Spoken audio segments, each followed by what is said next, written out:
LA 침례교회 주일 오전 예배에 함께 참석하신 모든 분들을 주님의 이름으로 환영합니다.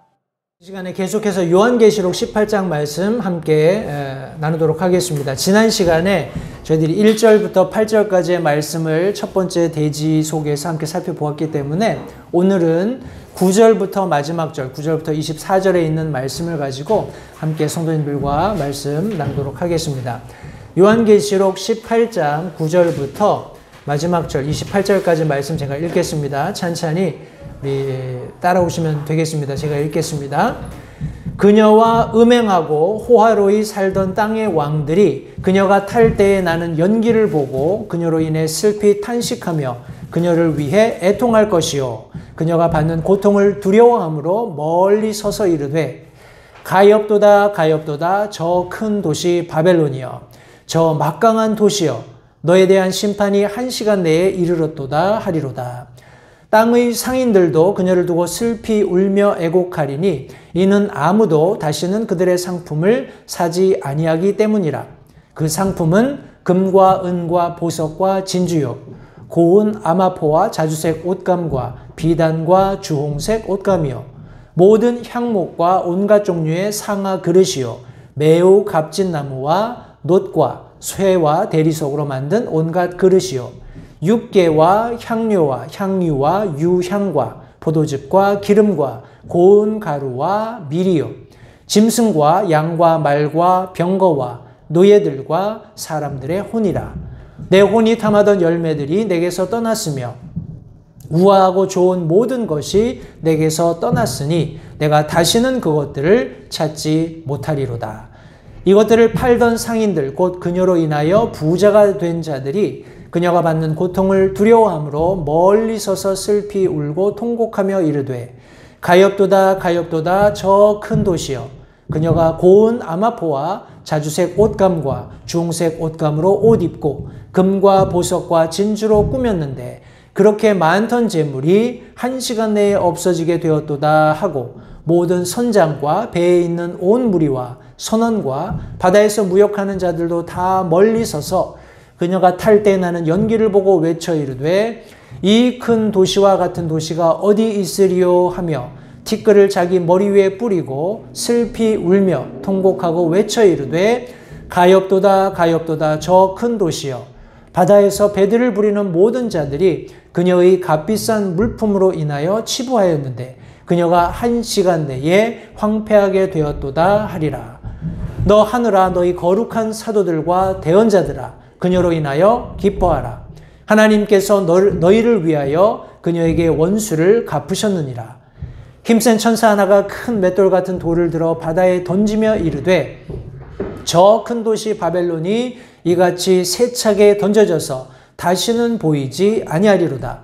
또 하프 타는 자와 음악하는 자와 피리 부는 자와 나팔 부는 자들의 소리가 다시는 내 안에서 들리지 아니하고 어떤 종류의 기술을 가진 기술자든지 그도 다시는 내 안에서 보이지 아니하며 또 맷돌 소리가 다시는 내 안에서 들리지 아니하고 등잔불 빛이 다시는 내 안에서 비치지 아니하며 신랑과 신부의 음성도 다시는 내 안에서 들리지 아니하리로다. 내 상인들은 땅의 위대한 자들이었으며 내 마법에 모든 민족들이 속아 넘어갔도다. 대언자들과 성도들과 땅에서 죽임을 당한 모든 사람의 피가 그녀 안에서 발견되었느니라 하더라. 오늘 본문의 말씀을 가지고 지난 시간에 이어서 2배로 갚아주라 하는 우리 말씀 제목을 가지고 함께 나머지 말씀 나누도록 하겠습니다. 잠시 말씀을 위해서 기도하겠습니다. 살아계신 아버지 하나님 감사합니다. 오늘 복된 주일 사랑하는 성도들을 한자리에 불러 모으시고 하나님의 놀랍고 귀하신 은혜를 함께 찬양하며 예배할 수 있는 이 귀한 시간 다시 한번 감사드립니다. 예배를 통해서 하나님의 음성 듣는 그런 시간을 갖고자 합니다.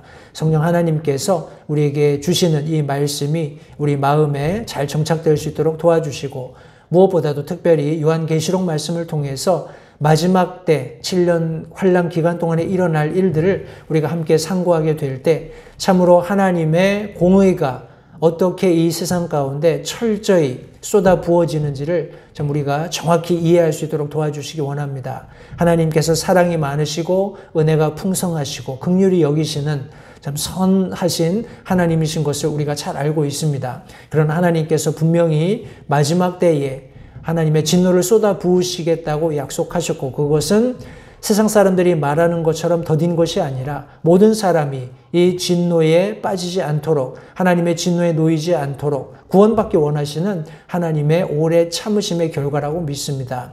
하나님, 우리가 그런 시대를 살 때에 우리가 어떻게 살아야 할지 너무나 자명한 그런 결과를 우리가 성경을 통해서 확인합니다. 하나님, 우리가 이 사는 세상 잠깐 후에 그 마지막을 맞이하게 될 우리가 말세지마를 살고 있습니다. 복음 전하는 일, 예수 그리스도의 재림을 고대하면서 주님의 복음을 전하는 일에 더욱더 매진하는 우리 모두가 될 수 있도록 도우시고, 오늘 들려지는 말씀을 통해서 다시 한번 우리의 삶의 자세를 바로하는 복된 시간 되도록 도와주시기 원합니다. 부족한 소종 주님께 의탁합니다. 성령 하나님께서 참 소종을 사용하셔서 성도들이 꼭 들어야 하는 말씀 밝히 전해주시기를 원하고, 또 얻어지는 모든 영광이 살아계신 하나님께 올려지기를 다시 한번 간절히 바라옵고 예수님 이름으로 기도했습니다. 아멘. 지난 시간에 2배로 갚아주라 하는 첫 번째 시간을 통해서 우리 전반부에 있는 내용이 굉장히 의미가 깊었기 때문에, 그리고 실제적으로 우리가 살고 있는 이 세상에서 우리가 다 알 수 없는 하늘의 놀라운 어떤 일어나고 있는 현상들, 사실들, 실제하는 그런 하나님의 섭리들이 이루어지고 있다는 사실을 우리가 함께 말씀을 첫째 시간을 통해서 확인해 보았습니다. 하늘에 있는 2가지 선포를 제가 말씀드렸어요. 지난 시간에 천사가 말하는 놀라운 선포가 있었던 것을 우리가 1절부터 3절 말씀을 통해서 확인해 보았습니다. 계속되는 저 큰 바벨론이 무너졌도다 하면서 이 바벨론이 이루었던 가증한 일들에 대한 하나님의 진노가 쏟아 부어질 것이 정확하게 이 천사들에 의해서 선포가 되었고, 우리 4절부터 8절까지 말씀에서는 주 예수 그리스도께서 선포하시는 음성이 너무나 선명하게 들렸던 것을 우리가 함께 살펴보았습니다. 이 선포의 말씀 속에서 예수님께서는 여전히 7년 환난 기간을 살고 있는 성도들에게 그 음행에 동참하지 말고 나와서 그리스도인으로서의 삶을 살 것을 격려하시는 그런 내용의 말씀을 우리가 함께 살펴보았습니다. 오늘은 우리 9절부터 마지막 절 말씀 살펴볼 텐데, 먼저 심판과 탄식에 대해서 우리가 함께 말씀을 살펴보겠습니다. 우리 먼저 왕들의 탄식이 나오는데요. 우리 9절, 10절, 2절 말씀해 보시면, 그녀와 음행하고 호화로이 살던 땅의 왕들이 그녀가 탈 때 나는 연기를 보고 그녀로 인해 슬피 탄식하며 그녀를 위해 애통할 것이요, 그녀가 받는 고통을 두려워함으로 멀리 서서 이르되, 가엾도다 가엾도다 저 큰 도시 바벨론이여, 저 막강한 도시여, 너에 대한 심판이 1시간 내에 이르렀도다 하리로다. 성경이 이렇게 기록하고 있습니다. 우리가 적어도 한 3부류의 사람들이 이 바벨론의 멸망을 보면서 탄식하는 장면을 우리가 살펴보게 될 겁니다. 그런데 첫 번째, 이 왕들을 한번 보십시오. 여기 9절 말씀이 이 왕들을 어떻게 설명하고 있냐 하면, 그녀와 음행하고 호화로이 살던 땅의 왕들이다 라고 말씀하고 있습니다. 이런 종교적인 배경을 등에 업고 마음껏 이제 세상을 유린한 거예요. 자신의 권력을 가지고. 그렇기 때문에 음행하고 호화롭게 살았다라고 성경이 말씀하고 있습니다. 성도님들 보십시오. 기본적으로 이 전 세계의 우리 트레이드라고 해야 될까요? 이 세상에 무역이 일어나고 있는 그런 배경들을 보면 국가 권력이 그 뒤에 존재하지 않으면 사실 굉장히 어렵습니다. 근데 실제적으로 이 사도 요한이 요한계시록을 기록하고 있었던 이 당시에도 그런 모습은 여실 없이 드러나고 있었어요. 국가 권력이 없이 어떤 특별한 상품이 전 세계적으로 무역될 수 있는 그런 상황은 성도님들 굉장히 희박합니다. 따라서 국가 국가 권력이 그 뒤에 있어야지만 실제적으로 그런 부의 축적, 그런 어떤 무역을 통해서 어떤 세계의 경제를 쥐락펴락하는 그런 일들이 실제적으로 일어날 수 있다는 거예요. 그런데 여기 보시면 재미있는 것이 이 음녀와 함께 음행하고 호화로이 살았던 이 땅의 왕들이 바벨론이 패망하는, 멸망하는 하나님의 진노가 쏟아부어지는 모습을 보고 있는 겁니다. 그런데 여기 동일하게 왕들뿐만 아니라 우리가 앞으로 살펴보게 될 두 개의 다른 부류의 사람들도 마찬가지로 10절 말씀에 보면 그녀가 받는 고통을 두려워한다고 했어요. 두려워하면서 멀찍이 서서 이런 애가를 부르고 있는 겁니다. 탄식하며 비통해하고 있는 거예요. 성도님들 보십시오. 항상 어떤 분위기가 좋고 호황을 누리고 할 때는 이 종교와 어떤 국가 권력이 잘 이렇게 붙어 있는 것 같아요. 그런데 어떤 위기가 처하게 되면 금방 뒤돌아서게 될 겁니다. 그리고 나도 그런 어려움 혹은 고난, 핍박을 받지 않기 위해서 신속하게 자신을 물리는 것을 보게 될 거예요. 여기 같은 맥락입니다.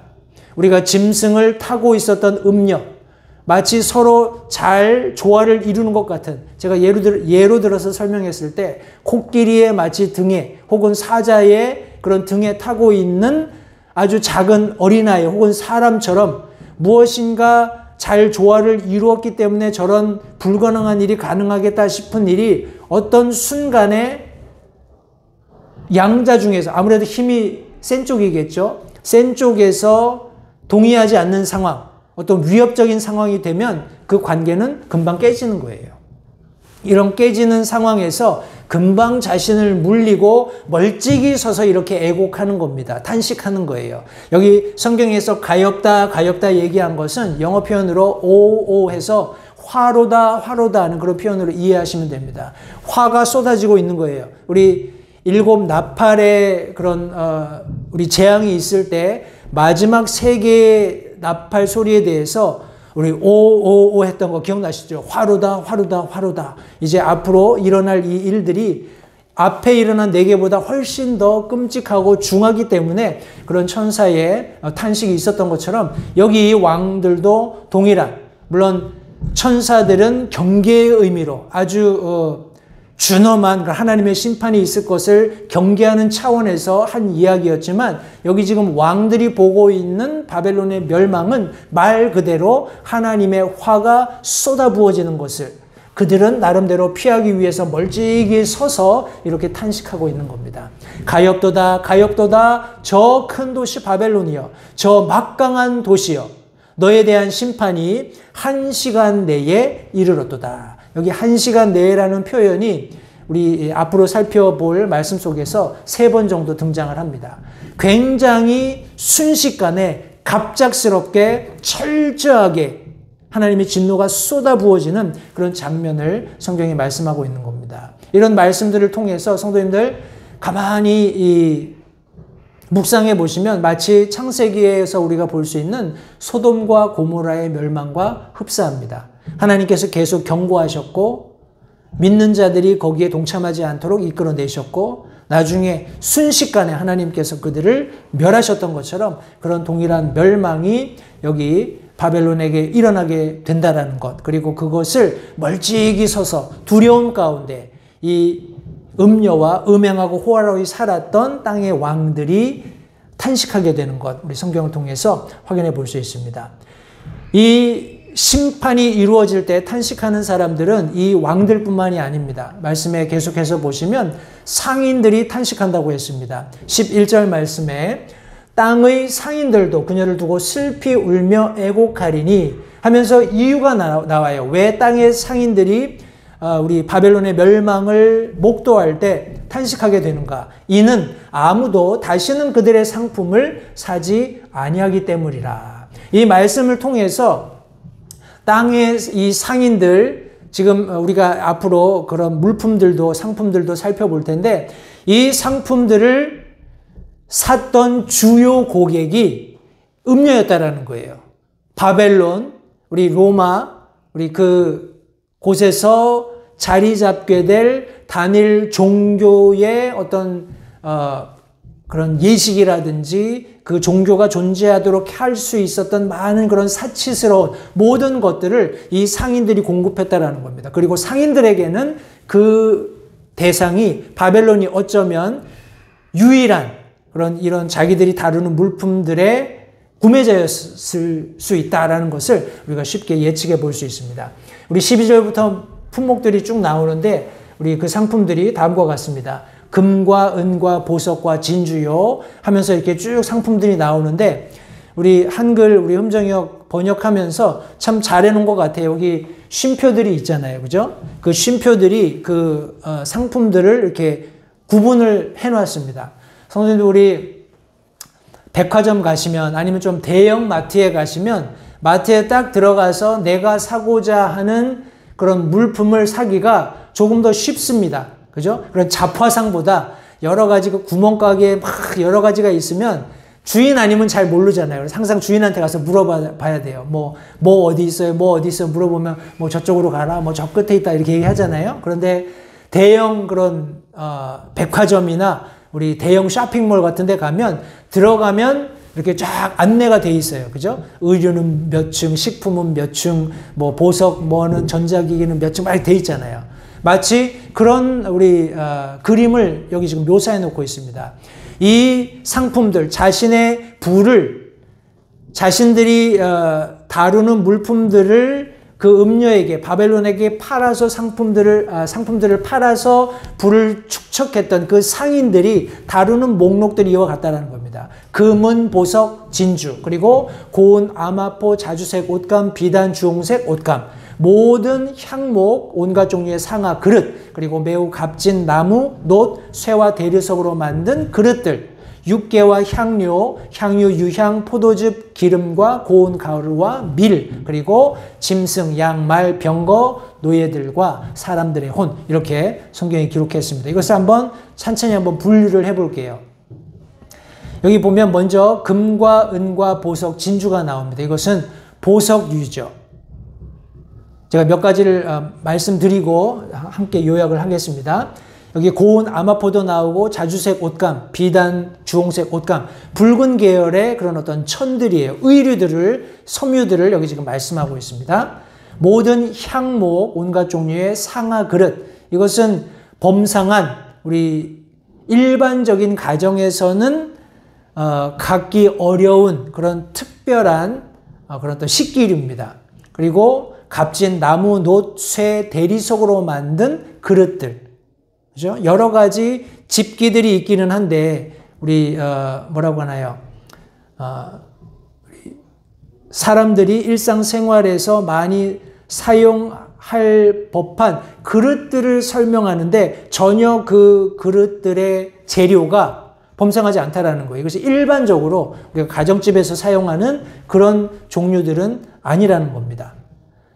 제가 이제 이 내용들을 쭉 읽으면서 그 로마 캐톨릭에서 주로 집례라고 하죠. 그들이 예배를 할 때 우리 뭐라고 하나 미사를 집례할 때 뭐 그런 과정에서 아니면 성전을 그 천주교 교회 회당을 치장하는 장식하는 이런 유들의 것들을 이렇게 검색해 보면서 굉장히 많은 경우에 유사한 혹은 거의 뭐 동일한 그런 재료들이 많이 사용되었던 것을 제가 확인해 볼 수 있었습니다. 물론 오늘날에는 과거와 달리 미의 기준도 많이 바뀌었고 또 부의 어떤 척도도 많이 바뀌었고 또 우리가 그릇이라고 얘기하면 그릇의 종류가 재료가 무엇인지 하는 것들이 하여간 여러 측면에서 우리 커먼 센스라고 하는 것들이 많이 바뀌었습니다. 하지만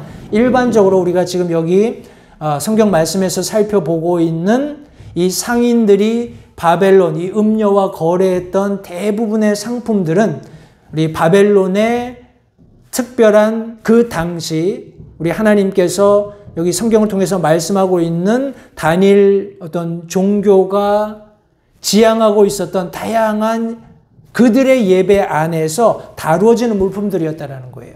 그리고 더 나아가서 육개 향료, 향유, 유향, 포도즙, 기름, 고운 가루와 밀. 물론 이것이 어떤 의미에서는 식료품적인 그런 재료들도 많이 있지만 뭐라고 얘기하나요? 그들 나름대로 예배를 하는 데 있어서 뭐 향을 피운다든지 아니면 천주교에서 얘기하는 뭐 성례를 집행한다든지 하는 이런 과정 가운데 주로 필요했던 그런 물품들을 여기 지금 성경에서 계속 언급하고 있는 겁니다. 그리고 짐승, 양, 말, 병거, 노예, 그리고 사람들의 혼 이런 말씀들을 여기 성경이 기록해 놓고 있습니다. 제가 여기 노란색으로 사람들의 혼을 저거 표시해 놓았는데 전체적으로 우리가 지금 살펴보고 있는 이런 여러 가지 종류의 한 6가지 부류로 나누어져 있는 이런 다양한 상품들은 우리 지금 하나님의 심판을 받고 있는 바벨론과 굉장히 밀접한 관계가 있다는 거예요. 다시 말해서 마귀 사탄을 추종하는, 결국에는 자기 자신이 이스라엘과의 계약을 파기하고 스스로 자신을 성전에 내세워서 내가 하나님이다 하고 예배를 받게 되는 그런 아주 비상식적이고 아주 사탄적인 그런 일이 일어나는 그런 과정을 볼 때 이 종교가 갖게 되는 독특한, 그리고 어떻게 보면 세상의 모든 뭐라고 얘기해야 될까요? 이런 부를 추구하는 사람들이 볼 때 동경의 대상이 될 수 있는 그런 어떤 포스처가 돼야 되잖아요. 그런 어피어런스가 돼야 됩니다. 외형적으로 그런 모습, 제 생각에는 아마도 7년 환란 기간에 존재하게 될 이 세계 단일 종교를 추구하는 이 심판받고 있는 바벨론으로 묘사되는 이 종교는 아마도 사람들이 그 앞에 나가게 됐을 때 엄습해오는 장엄함이 있을 겁니다. 엄습해오는 아주 내가 정말 아무것도 아니다라고 생각이 들 정도로 아주 호화로운, 사치스러운 그런 외형을 사람들이 목격하게 될 거예요. 그것을 유지하고 발전시키고 확장시키기 위해서 이런 다양한 물품들이 필요했고, 또 그것을 국가적으로 또 여러 가지 물질적인 이익을 추구하는 상인들이 이런 물품들을 계속 조달하면서 굉장히 많은 부들을 축적하면서 상호, 그런 어떤 기생적인 그런 관계들을 유지할 것으로 생각을 합니다. 그런데 성도님들, 이것은 비단 그날에만 있게 될 일은 저는 아니라고 생각을 합니다. 여전히 종교의 그런 탈을 쓰고, 물론 여기 지금 우리가 살펴보고 있는 음녀로 묘사된 바벨론 혹은 우리 로마 천주교 종교가 지금 우리 계속해서 이제 조금 중점적으로 우리가 다루고 있습니다만, 소위 말하는 기독교라고 자칭 이야기하는 교회들도 이런 모습들을 보이는 경향들이 덜어 있어요. 성도님들, 우리가 일반적으로 바른 생각을 가지고 있는 사람들이 종교라는 어떤 세상을 자신들의 눈으로 바라볼 때 어떤 면에서 이해 가지 않는 것이 이런 류의 것이라는 거예요. 다시 말하면 우리 성경 말씀에서와 같이 하나님을 사랑하고 이웃을 내 몸과 같이 사랑하라는 그런 측면에서 사람들은 자신들에게 어떤 뭐라고 할까요? 감동을 주는 그런 쪽으로 더 종교에 대해서 기대감을 갖는 것 같아요. 예를 들어서 기독교인들이 이웃을 내 몸과 같이 사랑하라고 했는데 나는 그들의 이웃인데 나는 왜 그들에게 아무런 사랑이나 혜택을 받지 못하나, 이런 생각 들 수가 있잖아요. 그런 관점에서 사람들이 가령 교회에 오게 된다면 교회가 벽이 막 금으로 칠해져 있고 물 먹으라고 물컵을 주는데 그게 다 은으로 돼 있고 바닥이 다 그냥 삐까뻔쩍한 융단으로 깔려 있고 이러면 사람들이 아마 굉장히 위화감을 느낄 수 있을 거예요. 그렇죠? 근데 그런 측면에서 두 가지 양상이 있다는 거예요. 하나는 이런 로마 캐톨릭이 지향하는 것처럼 사람들이 들어왔을 때 아주 그 사람들을 압도하는, 그죠? 그런 어떤 부와 어떤 사람들이 경외심마저 느낄 법한 그런 어떤 외형적인 치장, 이런 것들이 존재하는 종교가 있는 반면, 우리 같이 예수 그리스도의 귀한 흘리신 보혈을 가지고 죄 씻음 받고 영원한 생명을 얻고 우리가 갈 본향이 있다는 것을 분명히 아는 사람들이 함께 모인 이런 예배의 처소들은 그렇게 화려할 필요가 없다라는 거예요. 기본적으로 우리가 교회가 펑션할 수 있을 정도면 족하다라는 그런 생각을 갖습니다. 그런데 이제 앞서 설명드린 것처럼 이런 교회들에서도 계속 이렇게 최고를 지향하는 그런 모습들이 보이기 때문에 사람들이 이제 교회에 오게 되면 다소 위화감을 느끼게 되는 그런 경향들이 있다는 겁니다. 그것은 또 다른 하나의 이슈가 될 수 있겠고, 여기 제가 다시 한번 사람들의 혼이라고 표시해 놓은 것은, 제가 우리 17장 말씀드리면서 사람들이 의지적으로 짐승 앞에 가서 그곳에 짐승을 탄 음녀에게 가서 동조하고 자원해서 자발적으로 심지어 예배하는, 숭배하는 지경에까지 이를 것이다 라고 말씀드린 것이 기억이 납니다. 성도님들 보십시오. 이것은 어떤 의미에서 전 인격적으로 자기 자신을 어떤 사탄에게 내어준 사람들의 매매가 가능해질 수도 있다라는 그런 의미를 담고 있다고 생각을 합니다. 물론 이것이 직접적으로 그렇다라는 건 아니에요. 이 성경을 우리 해석하면서 이제 혹자는 여기 짐승, 양, 말, 병거, 노예, 사람들의 혼이라고 했을 때 이 혼이 노예들과 연관지어서 이 몸뿐만 아니라 정신까지 완전하게 이 바벨론에게 헌신되어져서 노동하는, 노역하는 그런 어떤 상황으로 이해를 하기도 합니다. 그것도 어떤 해석 방법에서 맞다고 생각을 하고, 오늘날도 성도님들 보십시오. 우리 이것을 말하기 좀 이렇게 쉬운 부분은 아니라고 생각을 합니다만, 특별히 연예계에서 자신의 어떤 출세를 위해서, 명성을 위해서 사람들에게 인정받고 싶은, 그죠? 그런 것들이 있는 것 같아요. 저는 연예인이 안 돼봐서 모르겠습니다만, 연예인이 되면 사람들에게 알려지고 어떤 인기를 얻고 하는 과정을 통해서야만 자기들이 어떤 명예도 얻고 부도 얻는 거잖아요. 그러니까 그런 일들이 암암리에 이런 세상의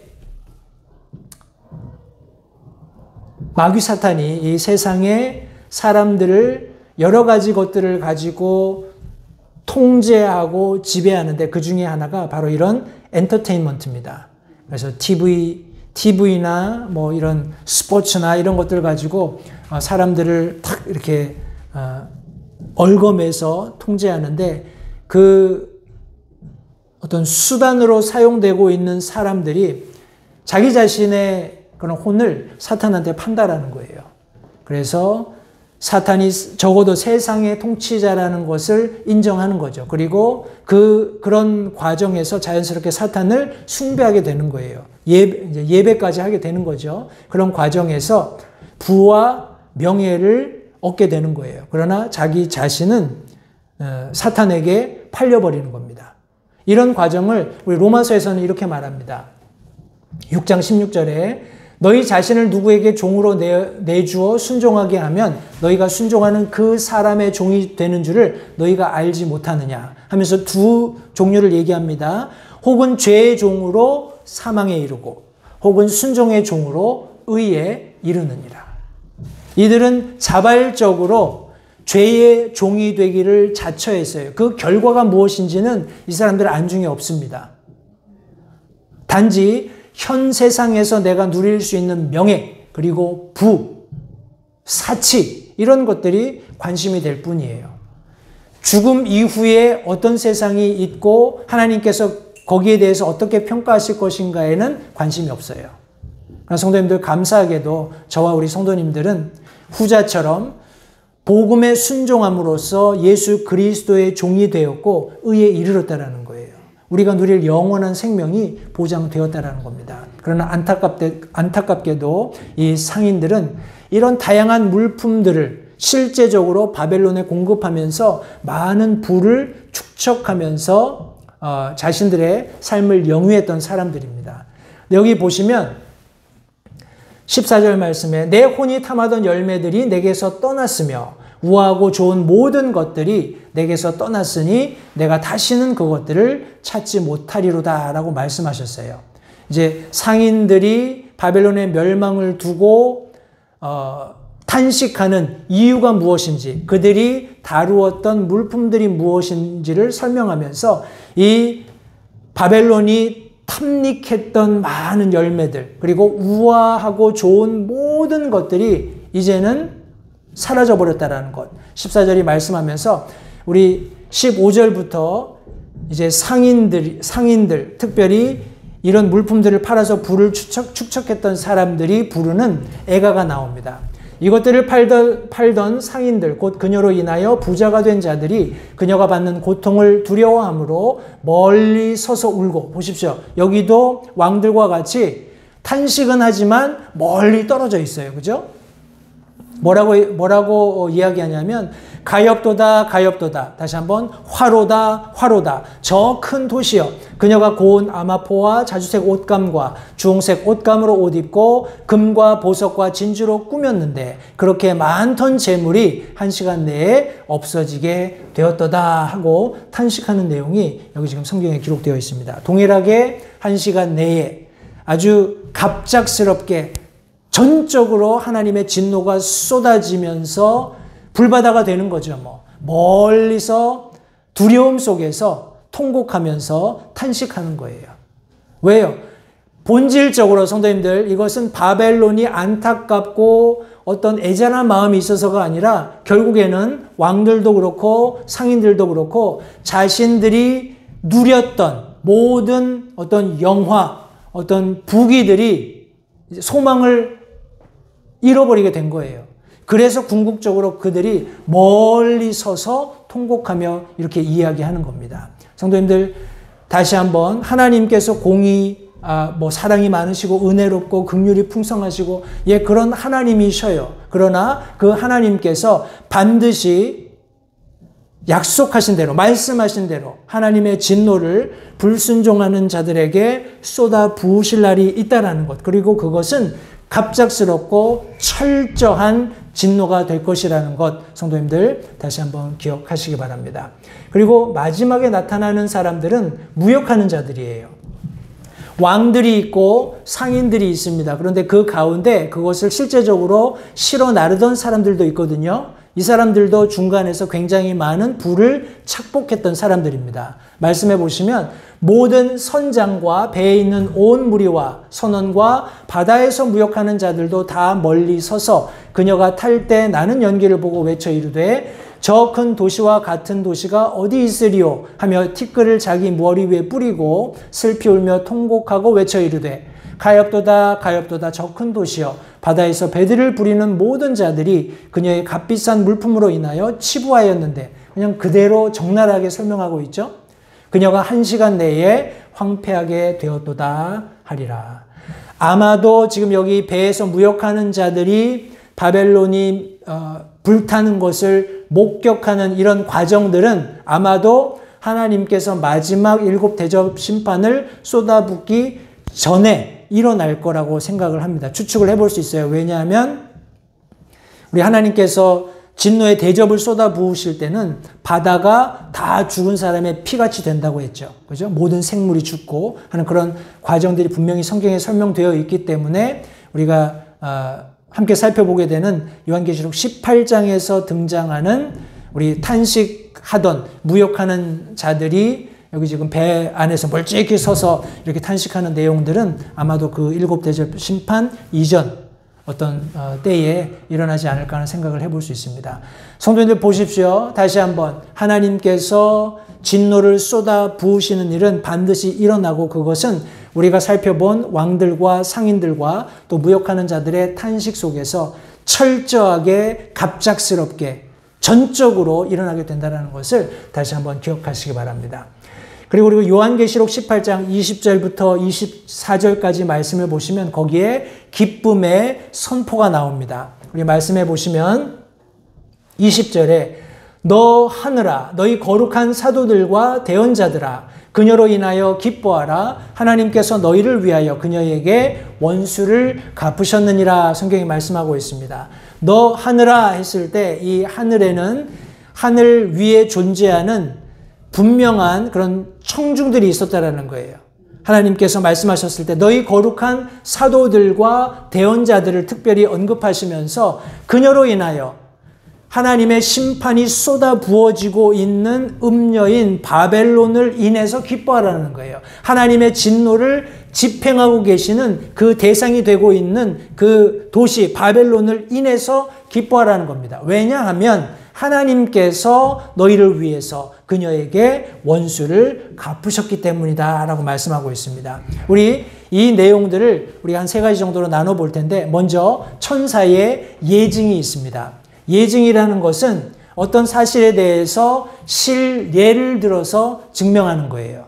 이제 간혹 저도 그렇게 얘기하잖아요. 자, 우리 성도님들 이러이러한 말씀이 있습니다. 예를 들면 하면서 어떤 예화를 들어서 설명하잖아요. 그런 것처럼 천사가 이런 하나님의 심판이 철저하게 완전히 이루어졌다는 것을 예를 들어서 설명해요. 어떤 예냐 하면 21절 말씀에 힘센 천사 하나가 큰 맷돌 같은 돌을 들어 바닥에 던지며 이르되 저 큰 도시 바벨론이 이같이 세차게 던져져서 다시는 보이지 아니하리로다 하고 말씀하는 내용에서 우리 천사가 보여주는 예증이 있다는 겁니다.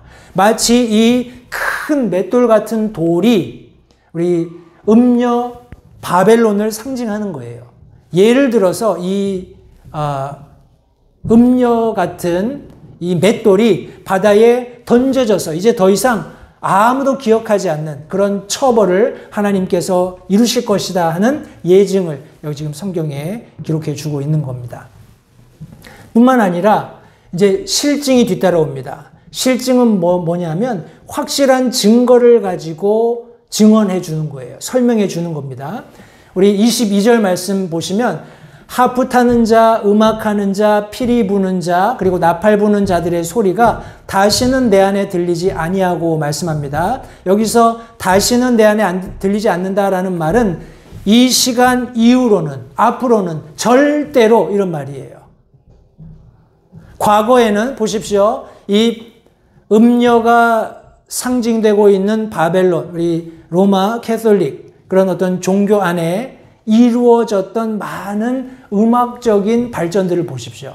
실제로 우리 많은 클래식 음악들도 천주교의 그런 미사에 사용되기 위해서 이제 천주교에서 많은 돈을 들여서 클래식 음악가들이 그런 어떤 돈벌이의 수단으로 음악을 만들어서 많이 이렇게 연주하곤 했습니다. 이것은 뭐 클래식 음악을 조금만 이렇게 배경을 살펴보면 많이 알 수 있는 내용들인데 하프 타는 자, 음악하는 자, 피리 부는 자, 나팔 부는 자 그 많은 음악 소리들이 사람들의 귀를 즐겁게 했을 거예요. 성도님들 보십시오. 오늘날도 우리가 주의하지 않으면 교회 안에서의 예배도 얼마든지 이런 방향으로 갈 수 있습니다. 사람들을 즐겁게 하고 사람들의 귀를 만족시켜주기 위해서 음악이 변질될 수 있다는 거예요. 성도님들, 사람들에게 만족을 주기 위해서 음악이 사용되는 순간 그 음악은 타락될 수밖에 없어요. 하나님께서 원하시는 것은 시와 찬송가와 영적인 노래들, 그죠? 모두 그리스도인들 자신의 구원에 근거하고 있어요. 그리고 그리스도인의 간증에 중점적으로 포커스가 맞춰져 있는 거예요. 내가 연주를 좀 못하더라도, 그죠? 저도 요새 이제 바이올린을 열심히 연습하고 있거든요.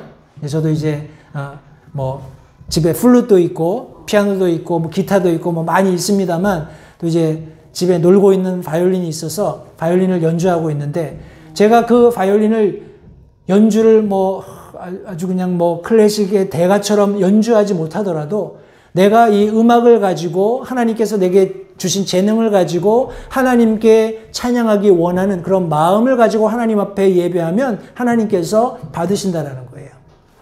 그런데 이 지금 하나님의 철저한 심판을 받고 있는, 하나님의 진노가 쏟아 부어지고 있는 바벨론은 적어도 그들이 했던 모든 예배 의식에서의 음악적인 부분은 하나님께 예배드리기 위한 것이 전혀 아니었다라는 겁니다. 그리고 가장 처음에 언급된 이유 중에 하나도 저는 그렇게 생각을 해요. 예배 안에서 음악이 얼마나 중요한 위치를 차지하는가, 역할을 감당하는가 하는 겁니다. 성도님들, 이것과 관련해서 다니엘서 우리 잘 아시죠? 3장 5절 6절 말씀해 보시면 이제 느부갓네살 왕이 금신상을 만들어 놓고 이제 사람들한테 하는 얘기예요. 자기 백성들이겠죠? 너희는 코넷과 피리와 하프와 트럼본과 비파와 줄 달린 타악기와 온갖 음악 소리를 들을 때 엎드려서 느부갓네살 왕이 세운 금 형상에게 경배하라. 누구든지 엎드려 경배하지 아니하는 자는 그 즉시 맹렬히 불타는 용광로 가운데 던져지리라 라고 성경이 말씀하고 있어요. 우리 예레미야 25장 10절 말씀에서도 또 내가 그들로부터 환희의 소리와 기쁨의 소리와 신랑의 소리와 신부의 소리와 맷돌 소리와 등불빛을 제거하리라. 이것은 우리가 이후에 살펴보게 될 우리 천사의 실증하는 내용들 중에 나옵니다. 제가 다시 한번 말씀은 언급드리겠습니다만 계속해서 22절 말씀해 보시면 어떤 종류의 기술을 가진 기술자든지 그도 다시는 내 안에서 보이지 아니하며, 성전 치장을 위해서 그들이 예배하는 예배 처소를 치장하기 위해서 이런 음악이 사용되었을 뿐만 아니라 많은 종류의 기술자들이 앞서 우리가 살펴보았던 상인들이 열심히 실어 나눴던 물품들을 가지고 무엇인가를 계속해서 창안해내는 거예요. 고안해내는 겁니다. 그리고 나중에는 사람들이 인디비주얼리 개개인이 소장할 수 있게끔 작은 우상들도 만들 수 있겠죠. 그런 다양한 기술자들이 이제 더 이상 보이지 않겠다라는 실증을 해주고 있는 거예요. 그리고 맷돌 소리가 다시는 내 안에서 들리지 아니하고 더 이상 먹고 배부를 혹은 그들의 예식을 위해서 성대한 만찬을 베풀 그런 여지가 없어졌다라는 것을 성경이 말씀하고 있는 겁니다. 23절 계속 등잔불빛이 다시는 내 안에서 비치지 아니하며 신랑과 신부의 음성도 다시는 내 안에서 들리지 아니하리로다. 제가 이제 이 마지막 부분을 이렇게 읽으면서 이렇게 어떤 자료들을 찾다 보니까 어떤 분은 이렇게 또 설명을 해놨더라고요. 우리 결혼식 할 때 저도 거기가 제 기억으로는 감리교회였던 것 같은데 이제 천주교 성당을 자기들이 사가지고 그 안에서 이제 천주교식으로 예배를 했던 것 같아요. 제 기억에. 근데 사람들이 가장 선호하는 결혼식 그런 장소 중에 하나가 천주교 성당입니다. 왜냐하면 그 안에 뭐 어마어마하잖아요. 고도 높고 이렇게 화려하게 꾸며져 있는 그런, 그리고 거기서 이렇게 축가를 하면 절로 막 하고 싶어져요. 그 사운드가 어쿠스틱이 너무 좋기 때문에 뭐 스피커나 뭐 이런 거 달리 없어도 굉장히 이 소리가 아름답게 공명이 잘 됩니다. 그래서 앞에서 언급됐던 그런 여러 가지 악기들이 안에서 연주가 됐다면 아마도 정말 환상적인 그런 사운드를 사람들이 경험했을 거라고 생각을 합니다. 어찌됐건 간에 성도님, 제가 앞서 읽었던 예레미야서 25장 10절 말씀에서처럼 내가 그들로부터 환희의 소리, 기쁨의 소리, 신랑의 소리, 신부의 소리와 맷돌 소리, 등불빛을 제거하시겠다라고 예언하신 하나님의 말씀이 반드시 이루어진다라는 것, 성도님들 다시 한번 기억하시기를 바랍니다. 우리 시편 135편 15절부터 18절 말씀해 보시면 이교도들의 우상들은 은과 금이요 사람들이 손으로 만든 것이로다. 그것들은 입이 있어도 말하지 못하고 눈이 있어도 보지 못하며 귀가 있어도 듣지 못하고 그것들의 입에는 아무 숨도 없나니 그것들을 만드는 자들도 그것들과 같으며 그것들을 신뢰하는 자들도 그와 같도다. 아무 의지할 것 없는, 물론 적그리스도의 출현과 함께 우리 어떤 단일 종교가 추진되는 과정에서 사람들이 혹할 만한 우상임에도 불구하고 그 입이 말을 하게 되는, 죽었던 것 같은데 다시 생명을 얻게 되는 그런 일들이 일어날 것은 사실입니다. 그러나 그 일 때문에 사람들이 미혹을 받는다는 거예요. 그러나 성경은 다시 한번 명확하게 설명합니다. 우상들은 은과 금이고 사람의 손으로 만든 것이라는 거예요. 입이 있어도 말을 못하고, 우리 귀가 있어도 듣지 못하고, 우리 눈이 있어도 보지 못하는 이런 우상일 뿐인데, 그것을 신뢰하고 그것을 예배하는 사람들은 그 예배의 대상이 되는 우상들과 일반이라는 겁니다. 살아있으나 죽은 것 같다는 그런 말씀을 여기 지금 성경이 해주고 있는 거예요. 베드로후서에서 제가 몇 구절 말씀을 함께 살펴볼 텐데, 이 말씀들을 잘 보십시오. 그들이 탐욕으로 말미암아 거짓된 말들을 가지고 너희를 상품 취급하리니 그들에 대한 심판은 오래되어 이제 지체하지 아니하며 그들이 받을 정죄는 잠자지 아니하느니라. 거짓 우리 대언자들에 대한, 거짓 교사들에 대한 경계의 말씀을 베드로가 자신의 두 번째 서신을 통해서 기록하고 있는 겁니다. 2장 9절 말씀에서도 주께서 하나님을 따르는 자들은 시험들에서 건질 줄 아시고 또 불의한 자들은 심판의 날까지 예비해 두사 벌할 줄 아시되. 성도님, 하나님께서 여기 지금 오래 참고 계시는 게 보이시죠? 심판의 날까지 예비해 두셨다가 벌하실 때 그것은 즉시적이고 갑자기 일어나는 것이고 철저하게 하나님의 진노가 쏟아 부어진다는 것을 성경이 말씀하고 있는 겁니다.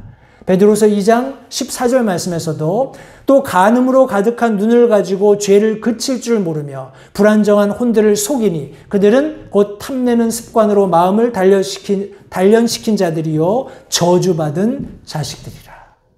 거짓 교사들, 거짓 대언자들을 신랄하게, 그러나 너무나 정확하게 여기 지금 사도 베드로가 묘사하고 있는 겁니다. 베드로서 2장 18절부터 19절 말씀해 보시면 그들은 헛된 것을 크게 부풀려 말하면서 잘못하며 사는 자들로부터 빠져나와서 깨끗하게 된 자들을 육체의 정욕과 심한 방종을 통해 꿰어내느니라. 성도님들 보십시오. 구원받은 그리스도인들도 자신이 하나님 앞에 거룩한 그리고 순결한 처녀로서 우리 정혼되어 있다는 것을 인식하고 그런 거룩한 삶을 살지 못하면 우리 이런 거짓 교사들이 와서 하는 미혹의 수법에 쉽게 빠져들 수 있다는 거예요. 헛된 것을 크게 부풀려 말합니다. 그러면서 육체의 정욕 그리고 심한 방종을 통해서 꿰어낸다라는 거예요. 그들이 저들에게 자유를 약속하지만 자신들은 부패의 종이 되었으니 사람이 누구에게 정복되면 바로 그 사람에게 속박되느니라. 이런 거짓 교사들은 헛된 것을 크게 부풀려 말하고 육체의 정욕과 심한 방종을 통해서 여기 지금 잘못하며 사는 사람들부터 빠져나와서 깨끗하게 된 자들을 미혹한다라는 거예요. 그런데 그 사람들 자신은 이미 부패의 종이 되었다라는 겁니다. 끄집어낼 때 그 사람들에게 자유를 약속한다라는 거예요. 그런데 그 사람들 자신은 이미 부패의 종이 되었다라는 거예요. 이런 일들이 사도 베드로가 자신의 서신을 쓸 때에도 실제했지만 오늘날도 존재하고 성도님들 마지막 때가 되었을 때도 아주 극에 달하는 그런 미혹이 있게 될 것을 성경은 분명히 말씀하고 있습니다.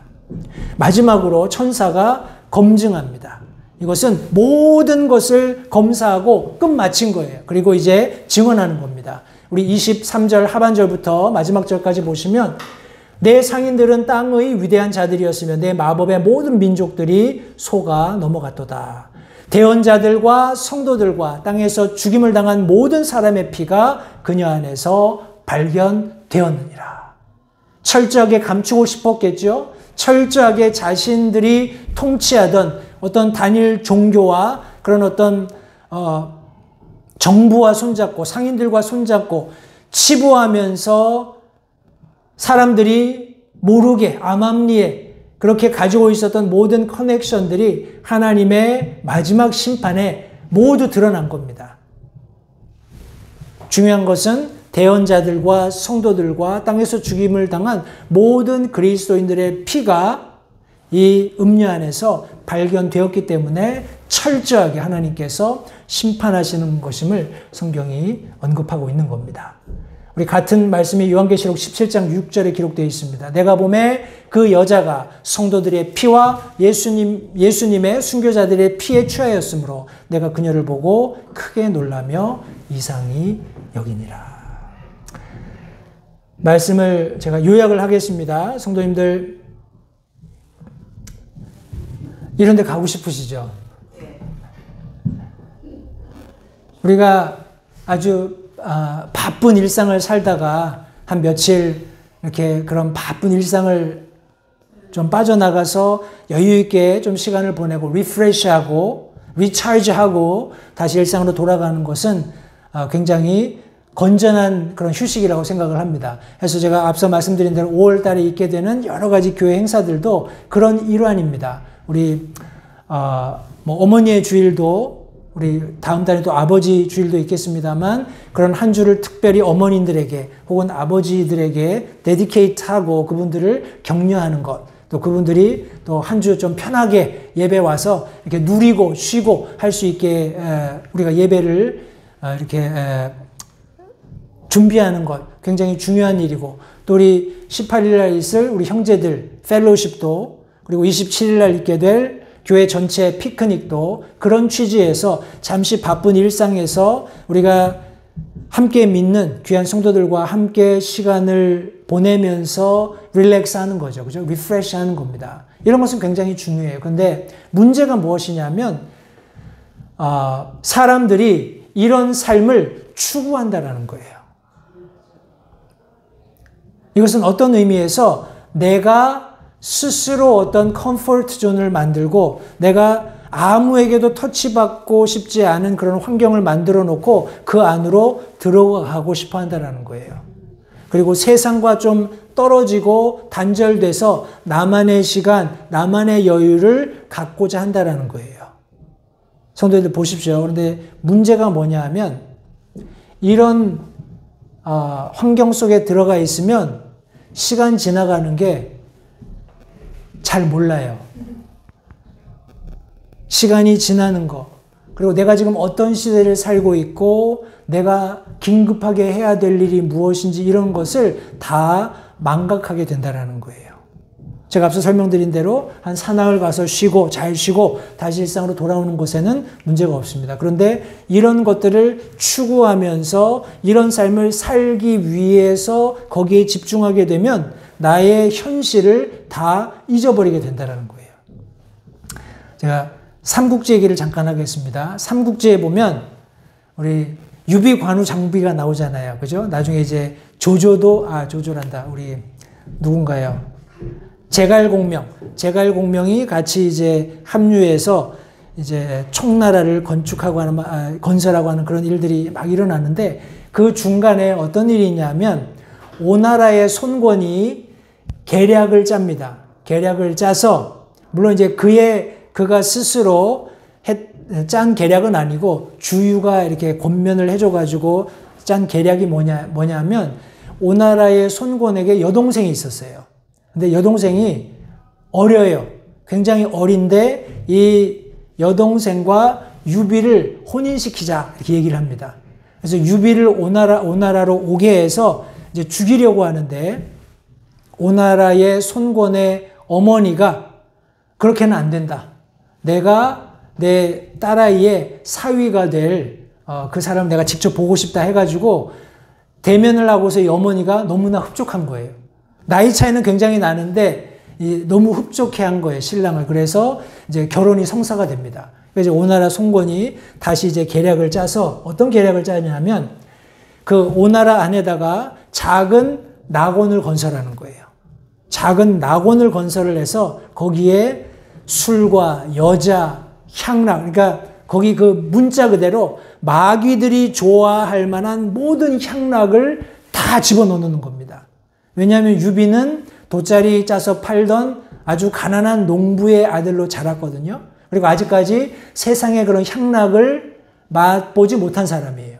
그러니까 그런 사람이 그런 맛을 보게 되면 못 빠져나갈 거라는 것을 이제 손권이 캐치한 거예요. 그래서 그런 계략을 짭니다.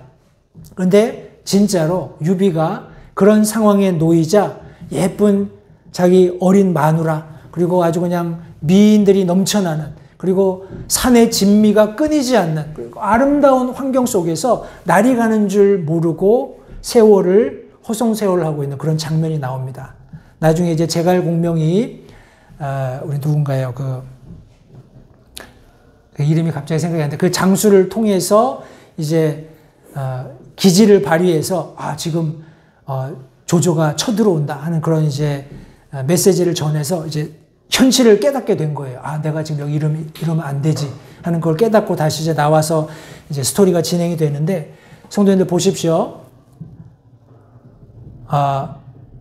혹시 트루먼 쇼라는 그런 영화 본 적 있으세요? 여기 짐 캐리가 나오거든요. 짐 캐리가 나오는데 스토리는 이 거대한 TV 스튜디오예요. 거대한 TV 스튜디오를 만들어 놓고 이 짐 캐리가 어렸을 때, 갓난아이 때부터 시작해서 자라는 모든 과정을 거기서 TV로 생중계해 주는 거예요. 그런데 본인은 몰라요. 그게 TV쇼라는 거를 몰라요. 근데 나중에 이 정도 성인이 되어서 뭔가 이상하다는 거를 깨닫는 거예요. 뭔가 계속 같은 사람들이 주위를 맴돌고 있고 뭔가 좀 이상한 상식적으로 이해가 안 되는 그런 상황들을 목격하는 겁니다. 그러면서 자기가 뭔가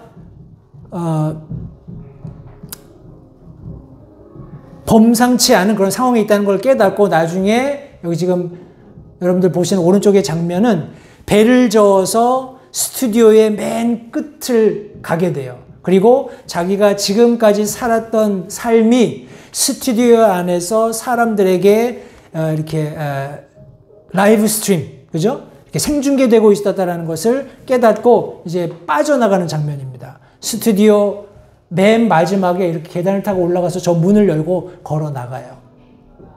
성도님들, 언제가 될까요?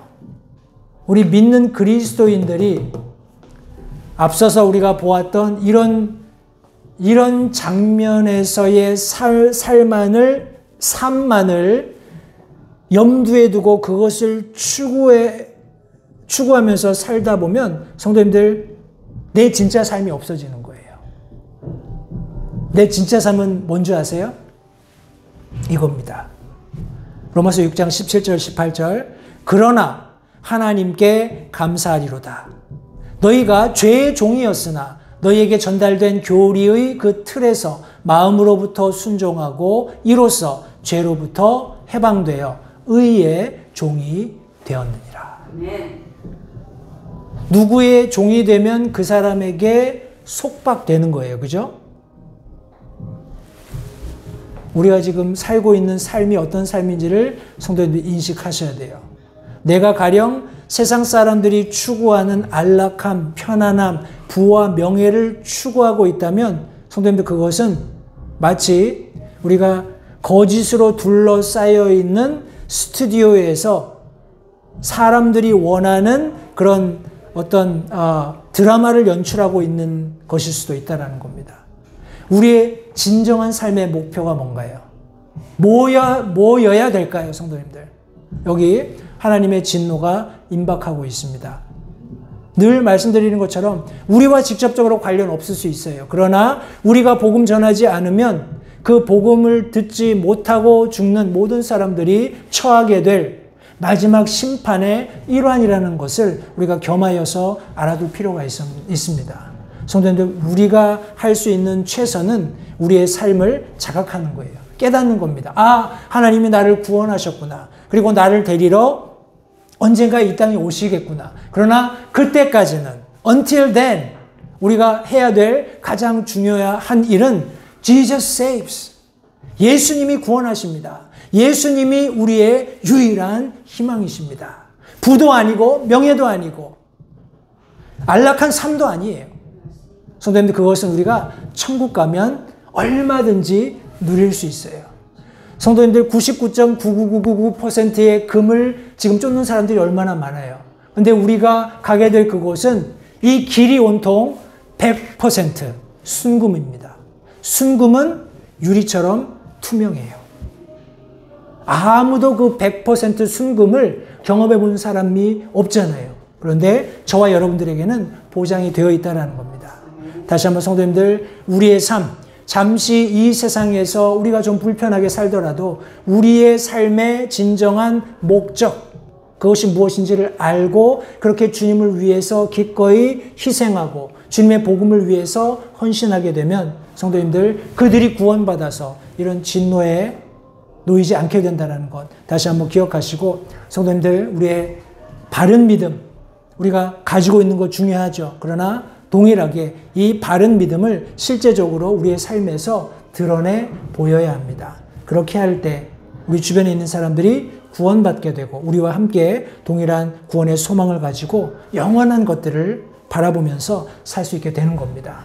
우리의 삶의 가치를 다시 한번 성도님들 기억하시고 들은 말씀을 다시 한번 잘 되새겨 보시면서 돌아오는 한 주 어떤 모양으로든지 복음 전하는 데 힘쓰는 모든 LH 침례교회 성도님들이 되시기를 바랍니다. 기도하겠습니다.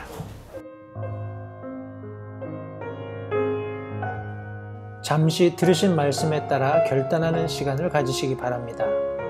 하나님께서 무엇을 말씀하시든지 따르기로 결단하십시오.